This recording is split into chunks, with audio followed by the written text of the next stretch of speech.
Second is indirect instigation. Indirect कैसे है? Through letter,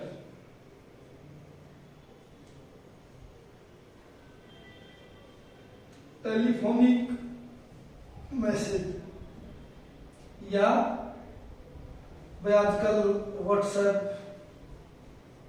Facebook, ये सारे इनडायरेक्ट मेथड हैं।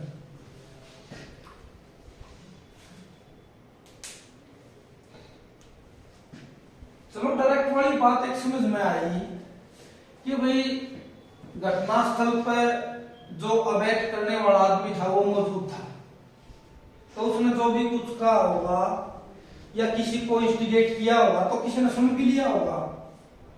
लेकिन इनडायरेक्ट केस में जो कब हम कह सकते हैं कि इंस्टिगेशन हुई है? जैसे मैं एक एग्जांपल लूं, A wrote a letter to B.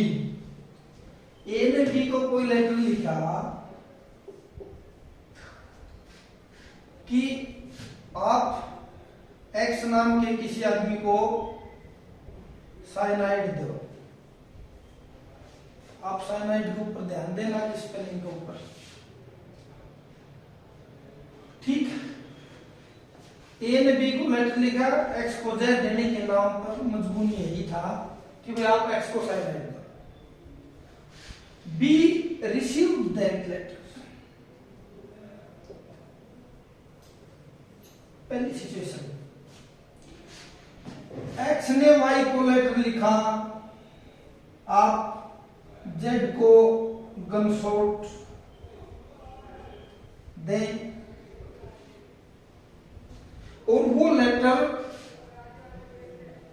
Misplace हो गया ड्यूरिंग ट्रांजैक्शन। डाक बांटने वाले ट्रांजैक्शन में वो लेटर मिसप्लेस हो गया, यहां रिसीव हुआ, and due to that never reach to the Y. वो लेटर कभी भी वाई के पास नहीं पहुंचा। तो हमने क्या लगा है कौन से केस में इंस्टिगेशन कई जाकर कौन से केस में है? दोनों में है, क्योंकि उसने तो किया ही नहीं, किसी को बाय एनी रीजन हो नहीं पाया। तो माय मीनिंग टू से इज दैट कि इनडायरेक्ट जो काइंड है इंस्टिगेशन का, ये पोज करा कीजिए। कहने का मतलब मेरा ये है कि भाई इस केस में, इनडायरेक्ट के केस में, लेटर चाहे आपके पास पहुंचा हो ना पहुंचा, ये इंडिपेंडेंट ऑफेंस है जो सिर्फ आपके एक काम करने से ही हो गया।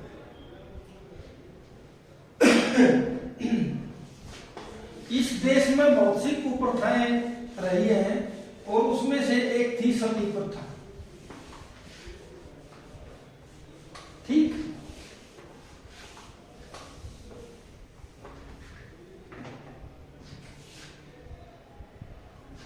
कुप्रथाएं बहुत थी, लेकिन मैं दो कुप्रथाओं का जिक्र यहां जरूर करूंगा।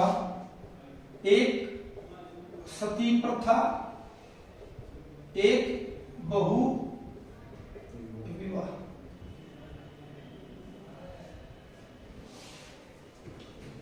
सती प्रथा के केस में, एक केस में क्या हुआ कि वो विडो होगी और जैसा कि आप जानो हो उसको साथ में ले जाया करते, तो लगभग 50 आदमी थे उस दाह संस्कार के टाइम, और उनमें से 20-30 आदमियों ने राम चैंट किया, मान लिया राम नाम के नारे लगाए। तो ये जो भी 50 आदमी थे, ये अबेटमेंट के लिए लायबल माने गए, क्योंकि वो काइंड ऑफ इंस्टिगेशन था। कहने का मीनिंग ये है, अगर आप किसी की रैली में नारे लगाए तो अबेटमेंट में शामिल हो जाओगे। ठीक है, तो नारे लगाने वालों को अबेटमेंट में शामिल माना जाए। बहुविवाह के केस में दो केस है, दो इंटरप्रिटेशन है। क्या? एक तो पंडित जी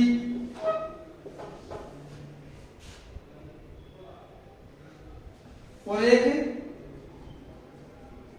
भारती बाबू, यहां पार्टी तो होगी। एक ए नाम का कोई आदमी था, पहले ऑलरेडी जेड से उसका विवाह था। सेकंड शादी के लिए गया वो डब्ल्यू के साथ, और डब्ल्यू की उस फंक्शन में कुछ बाराती थे, और एक जिन्होंने विवाह संस्कार करवाना था वो पंडित जी थे। अबेटमेंट का तार तो लगना ही था भाई, second marriage is an offence. कौन सा सेक्शन है? 494 शायद बाइबल का है। तो 494 में जब अबेटमेंट बनाने की बात आई तो पार्टी दो होगी। तो इसमें जो बरातियों की तरफ से जो एडवोकेट साहब थे वो बोले कि फंक्शन था, वो बस खाना खाना चले गए थे, इससे ज्यादा हमने क्या लेना देना था। और एक्चुअल में भाई पोजीशन भी यही है कि आप किसी की शादी में गए तो बरातियों का काम बस इतना ही तो है, चलो ठीक है। लेकिन जब यहां मामला आया तो उन्होंने कहा हाँ नहीं, आप बताओ।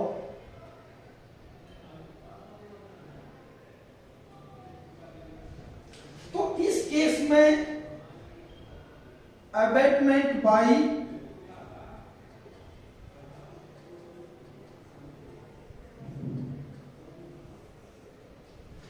एडी मान लिया कि आपने मदद की किसी ट्रांजैक्शन के कंप्लीट होने में। भाई यहां वरवधु थे और एक ट्रांजैक्शन के बाद जिसको हम क्या बोलते हैं फेरे, और ये पति पत्नी बनने थे, और यहाँ कोई ऑफेंस कंप्लीट होना था जैसे वो हस्बैंड वाइफ। तो मैरिज कंप्लीशन में एक आदमी का रोल था, एक ट्रांजैक्शन का रोल था, और वो ट्रांजैक्शन जो है वो पंडित ने पूरी की। तो that's why he was liable for abetment by aiding, कि उसमें कुछ उस ट्रांजैक्शन में कुछ मदद करके और फिर जो है उस चीज को पूरा किया, मीनिंग देयर बाय आगे बढ़ा। ठीक है, दैट इज सती प्रथा और विवाह का केस था। अब इसमें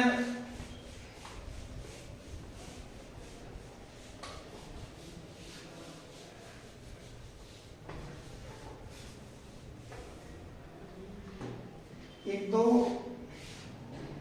लाइन है और मैं शायद इसमें